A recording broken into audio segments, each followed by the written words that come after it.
Hello, and welcome to another episode of Healthy Conversations, conversations to inspire your healthier lifestyle. Today, I am joined by Sonia Grimes, the recovery coach. Sonia helps to empower people to break free from the hold that alcohol has on their life. Hello, Sonia, how are you? I'm great, Roberta. It's lovely to catch up with you. We had a great conversation a couple of weeks ago, very inspiring on both sides, I felt. Yes, definitely. And really, I couldn't have hoped for a better person to discuss this with today, Sonia. I'm really inspired by your work. And it's been a few conversations I've been in recently, really, this hold that alcohol has taken, especially during the pandemic at this time. I mean, we've struggled to get hold of a lot of things during lockdown, but alcohol has not been one of those. Sales, I've looked at some reports, have gone up staggeringly because people are reaching for this to manage stress during these times. You don't have to look far to find a meme that's kind of making light of it, with drunken parents handling virtual school, or all these quarantine type cocktail recipes.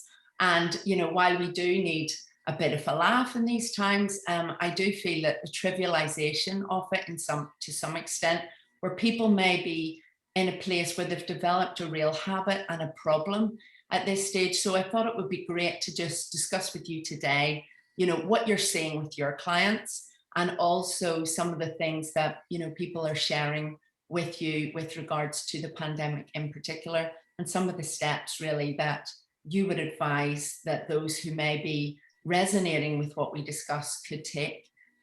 I thought it would be great to start with, what you are seeing with the outreach at the moment within your own clients, particularly women. I do like to reach out to women in midlife. And I know that they, according to the stats around this, have been more susceptible to an increase in alcohol uptake. Could you share some of the insights, Sonia, that you're seeing? I would say that from my own experience, people reaching out to me, I must have had about 20 messages this morning. It's a huge problem. I was talking to a journalist from the Daily Mail last week, and she was saying that alcoholism in women has overtaken men for the first time. Yeah. So it's huge. And what we seem to miss about, you're right, it's everywhere. It's the one thing that didn't disappear. And we had Zoom parties and all sorts of things. And we know that we don't like the way we drink. And the focus on changing drinking is always on, from what I've seen so far, on the damage it's done. Well, that's not why we drink in the first place. As you say, we're drinking to relieve stress, to find comfort, to find realignment with ourselves. And in the absence of being able to do all the things we have been able to do in the past, even just hug a friend, we are isolated and disconnected physically and emotionally. We're not designed to live like that. And so people drink. Yes, yeah, no, indeed. And I know that, many of the women that would be within my community, they're used to being incredibly active, being motivated by a training program with lots of events coming up, with so many of those events being rescheduled or cancelled completely. There's this lack of motivation in that direction. And what might be a well-intentioned single glass of an evening, can turn into a full bottle because maybe there's not the same motivation to get up for that early training ride. And I know some of the, concerns around increases in alcohol have been, the extra weight gain because of it, the kind of hangover feeling the next morning where you're not having the same quality of life because of a rubbish night's sleep and dehydration. And really it's that sort of, not to say they have an addiction problem, but this habit that has crept in, then maybe if people want to say, I want to change this, but I'm really struggling. And I'm wondering, from that perspective, where you might give guidance, for someone to really approach that. I approach my work completely from the space of this is water. This is an action we take. If this was wine, this is an action we take to comfort ourselves. Everything in life is symbolic. It has a symbolic value, and when we view it from that place, we have a very different conversation.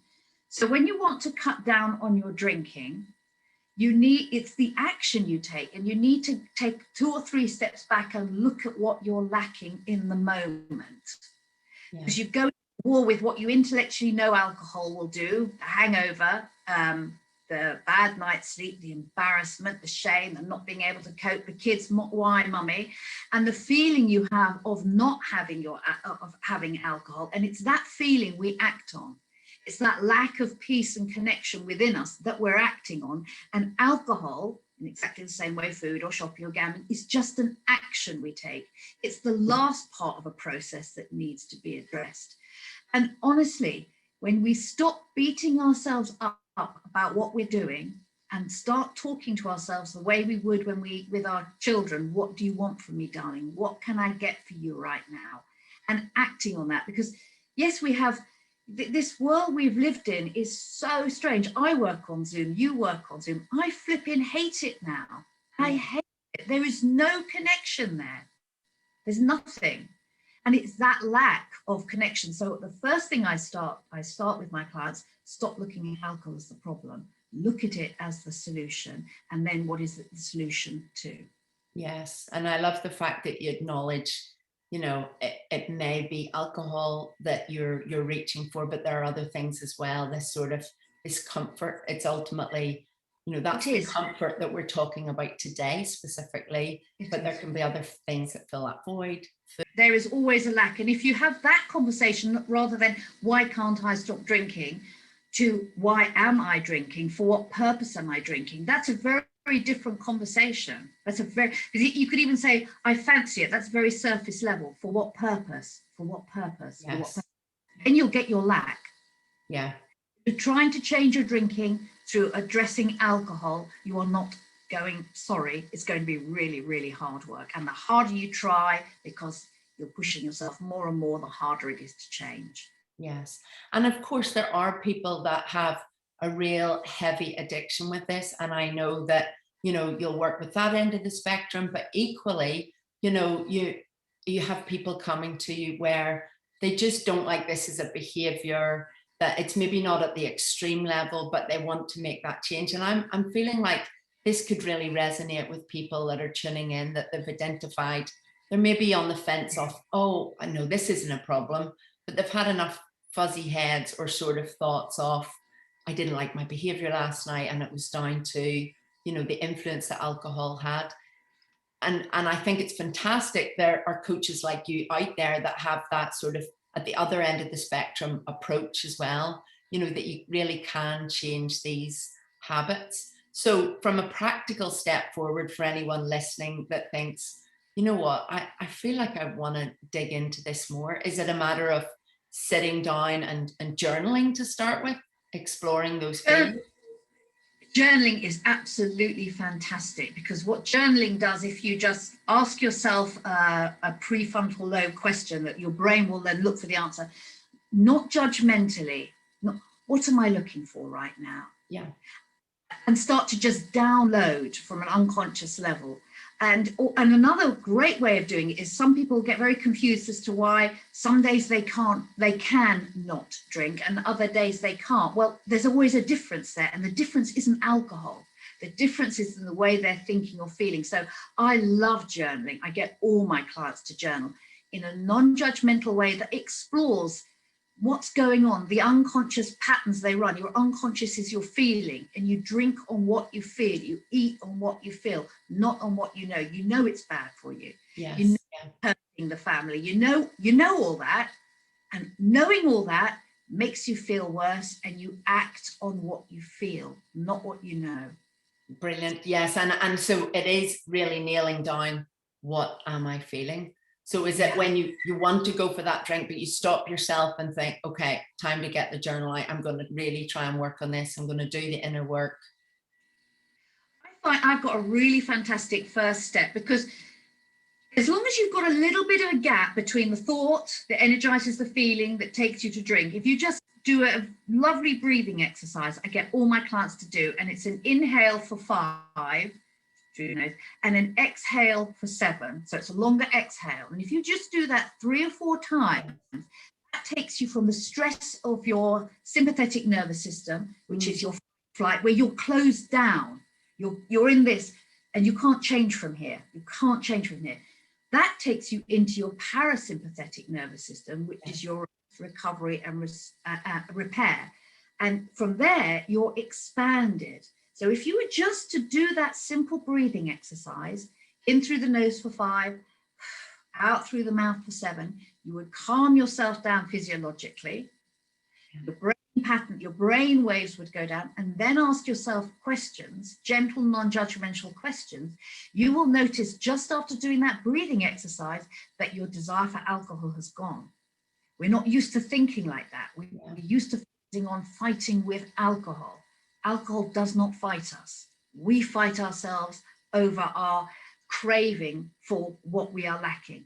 And in the absence of knowing that, we attach that craving to alcohol. Others would recognize that in food. It totally makes sense, and it's a very fresh perspective and an accurate one to have on that. I'm imagining people now where we are opening up a bit to being able to be a bit more social. I mean, certainly in the UK, it's opening up. It's been open up a bit longer here in Texas. Slightly different approach.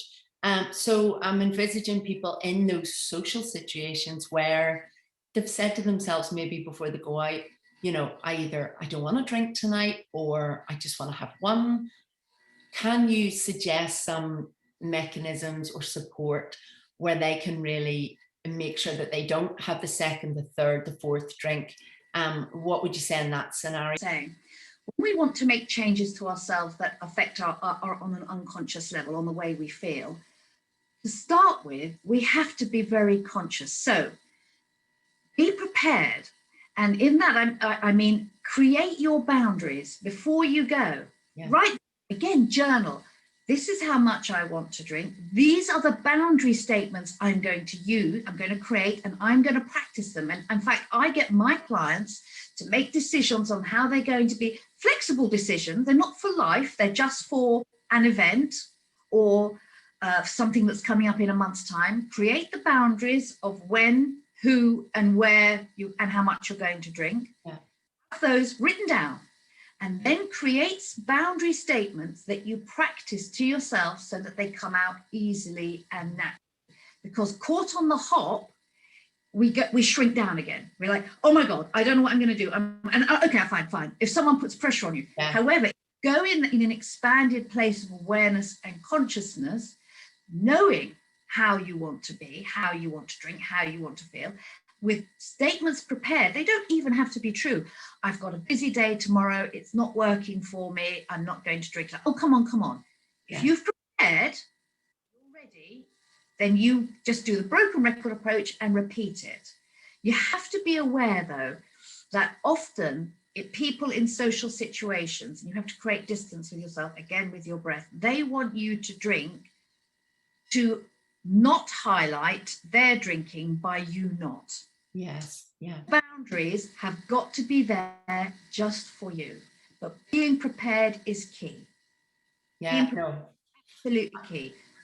No, I love that, and I think, you know, I've been in that situation myself where, you know, I go out and I've come from a binge drinking culture growing up in my 20s and 30s particularly, and then post kids. I mean, my body's changed. I can't handle alcohol in the same way anyway, but you know, I really understand now what it's doing to my health. I don't want to live that half-life the next day or the next couple of days with a rotten hangover. Not to say that it hasn't happened since I've been a mum, but you know, I'm very conscious of that taking away my life, my lifestyle. So, you know, I have used that approach actually myself, and I often find, you know, where you have the kind of, no, this is feeling into the why. You don't want to have a fuzzy head the next day, and just being ready to express that if you are offered a drink.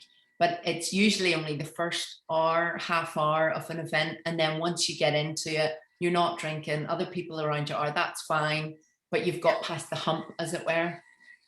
And that's where you need your boundaries. And when you're creating the boundaries, I would really recommend that we don't focus on what we don't want. We don't want the fuzzy head. What do we want instead? Because that's much more powerful. So if I don't have the fuzzy head, what do I have?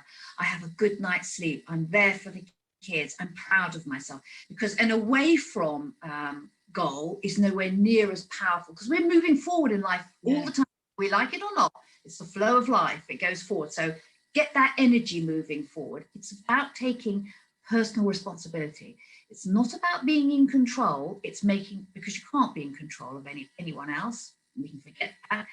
It's about thinking, this is who I am. This is who I want to be. And more importantly, having the awareness that you have that choice. When you think that alcohol has any control over you, alcohol has the choice. Yes. So it's taking it back, and a couple of deep breaths, longer exhale. I am responsible. Who do I choose to be? How do I choose to act as this responsible person? It's very empowering. And it's a conversation of, I don't want to drink. Yes, no, absolutely. So there's some, like, two very practical focus areas there in terms of managing alcohol, feeling into the journaling of it, you know, why you're reaching for the drink, the practical scenario of when you're out socially, having your affirmations ready. Are there any other tips that you would share, maybe around even having alcohol in your home? It's even managing alcohol. Alcohol can't be managed. Alcohol's not the problem. It's managing us. And I think we have alcohol in the house, and I was an alcoholic for 28 years. I think it was about 8 years ago, I was told I was going to die if I didn't stop drinking. And like all my clients, of course, if I knew how to, I bloody would have done, excuse me. I didn't know how. I do know now. And I didn't focus at all on alcohol. I focused lovingly on me. I took alcohol out of the equation and got to know me. And you know, with every client I have, when you get to know yourself, you fall in love with yourself and you care for yourself. You become a parent. Now, I had alcohol in the house all the time. But I do think that it is very beneficial to not have it, because it's a journey, and we wobble on journeys because it's new. It's not hard, it's new. So in the same way you wouldn't have something in that medicine in the house or close to your child that might poison your child, you're self-parenting at the moment, you're self-parenting, then don't have it. Bring people on board. When you start to make changes with your drinking, it's easy to tell people. It's hard to tell people when you feel you can't. So when I work with clients, initially they're like, I can't tell anyone. I'm like, okay, when you're ready, 2 or 3 sessions in, when they're feeling confident and in control, or actually more responsible, they are able to tell people, because once you've told someone, you've said, I've got a problem, I've got to deal with it. When you're struggling with your drinking, you don't know how to, so you're not going to tell anyone, because the minute it's out there, it can't go back.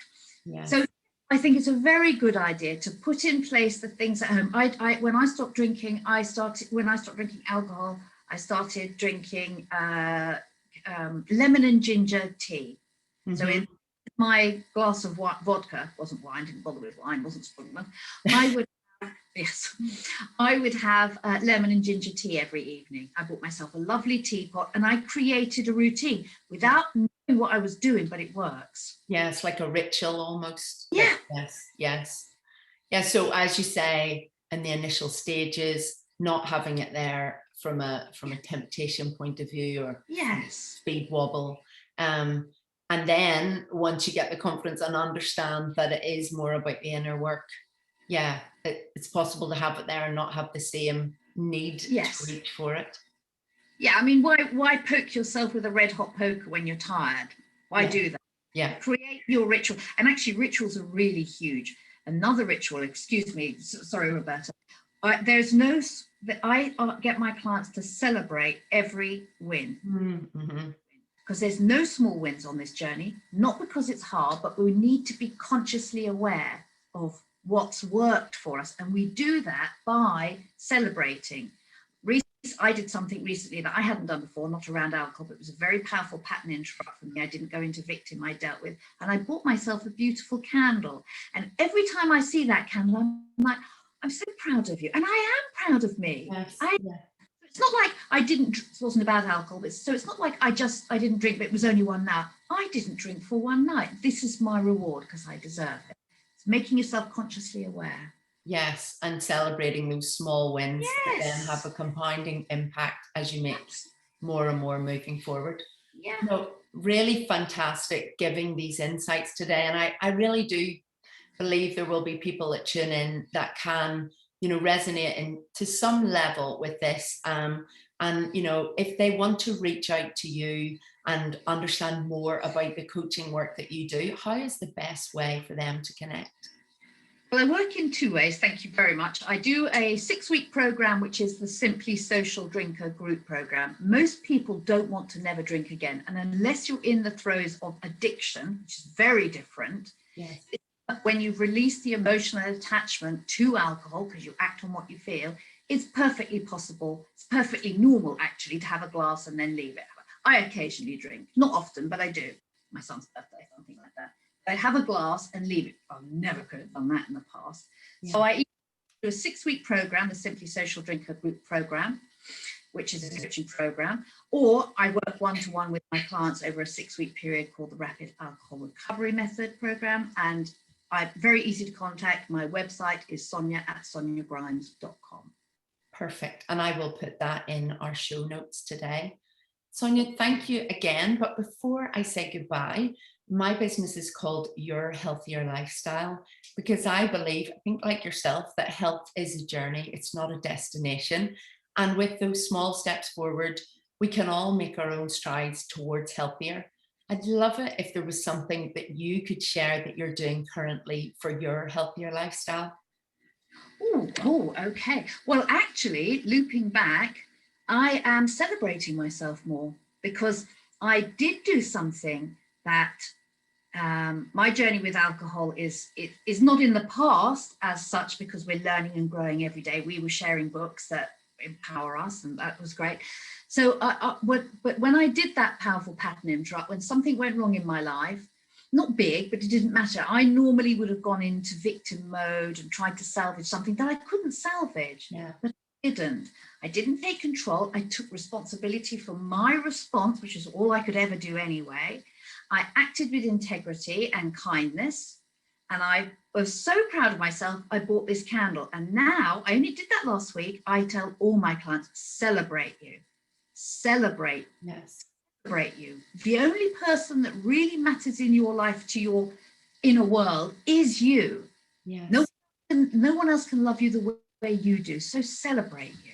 Yes, and when you're right, everyone else around you benefits.